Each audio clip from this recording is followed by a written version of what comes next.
आज की कहानी है तकदीर का खेल। बात बहुत पुरानी है। गुजरात के सूरत शहर में मनसुख लाल नाम के एक व्यापारी थे। इनका कीमती रत्न का कारोबार था। इनका कारोबार दुनिया के कई देशों में फैला हुआ था। पूरे सूरत शहर में इनका मान और सम्मान था। मनसुख लाल के दो बेटे थे जिनका नाम रामलाल और श्यामलाल था। रामलाल को दौलत और रुतबे का बहुत घमंड था, जबकि श्यामलाल एक शरीफ और सुलझा हुआ इंसान था। घमंड के साथ साथ रामलाल में ईर्ष्या और बेईमानी जैसे अवगुण भी थे। समय के साथ साथ मनसुख लाल की उम्र बढ़ती जा रही थी। ऐसे में उनके दोनों बेटों ने कारोबार में पिता का अधिक से अधिक हाथ बटाना शुरू कर दिया था। कुछ समय के पश्चात मनसुख लाल चल बसे और कारोबार का पूरा भार रामलाल और श्यामलाल के कंधों पर आ गया। बड़ा भाई होने के नाते रामलाल ने व्यापारिक फैसलों में अपनी मर्जी की चलानी शुरू कर दी। रामलाल बेईमानी और मक्कारी भरे फैसले लेने लगा। असली रत्न के नाम पर वह नकली रत्न का व्यापार करने लगा, जिससे उसका मुनाफा बढ़ने लगा।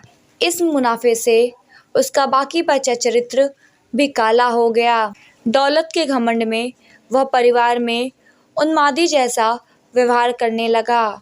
दूसरी तरफ शरीफ और सुलझे हुए श्यामलाल को शुरू में रामलाल की बेईमानी का इल्म तो नहीं हुआ, परंतु जब उसने उसके व्यवहार में परिवर्तन देखा तो पूरे माजरे को समझने में उसे ज़्यादा देर नहीं लगी। रामलाल की करतूतों से श्यामलाल को बड़ा दुख हुआ। उसने रामलाल को समझाने और सही रास्ते पर लाने की कोशिश भी की, परंतु वह नाकाम रहा। उल्टे रामलाल श्यामलाल से खफा हो गया और व्यापार में बंटवारे का बहाना ढूंढने लगा। बंटवारे में भी उसने बेईमानी की साजिश रची, घर में कलह का माहौल पैदा किया। अंततः रामलाल अपनी साजिश में सफल रहा और श्यामलाल के हिस्से के व्यापार पर भी वह कब्जा कर बैठा। रामलाल के व्यवहार से दुखी होकर श्यामलाल ने शहर में दूसरी जगह अपना ठिकाना बनाया और रत्न के अपने व्यापार को नए सिरे से शुरू किया।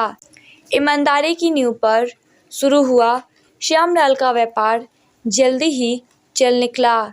एक तरफ जहां श्यामलाल की ख्याति देश और विदेश में बढ़ने लगी, वहीं दूसरी तरफ रामलाल की करतूतों की पोल खुलने लगी थी।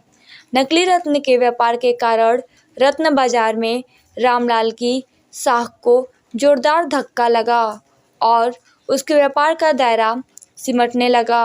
अंततः नौबत यहाँ तक आ गई कि बाहर क्या अपने शहर का भी कोई व्यापारी रामलाल का नाम लेने से भी तौबा करने लगा। अब तो नौबत यहाँ तक आ गई कि रामलाल को धन के अभाव में अपना घर, दुकान, सामान तक बेचना पड़ रहा था।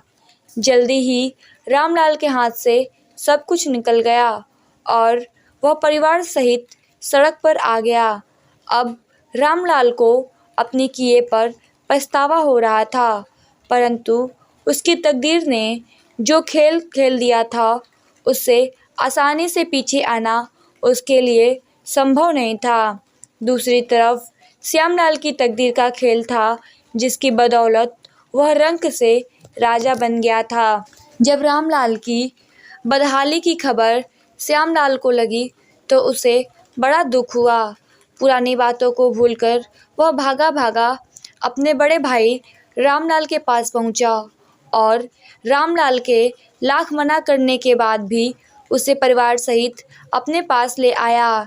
यह भी तकदीर का ही खेल था कि जिस भाई के साथ रामलाल ने बदसलूकी कर उसे सड़क पर पहुंचा दिया था, वही भाई आज उसे सड़क से उठाकर अपने घर में ले आया था।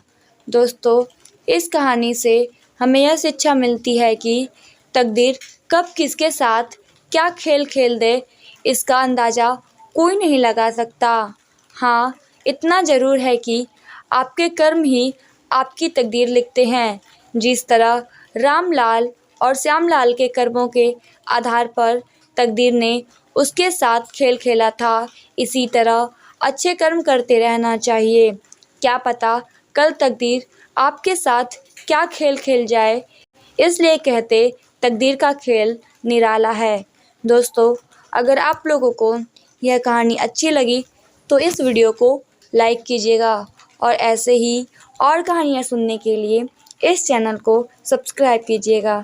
धन्यवाद।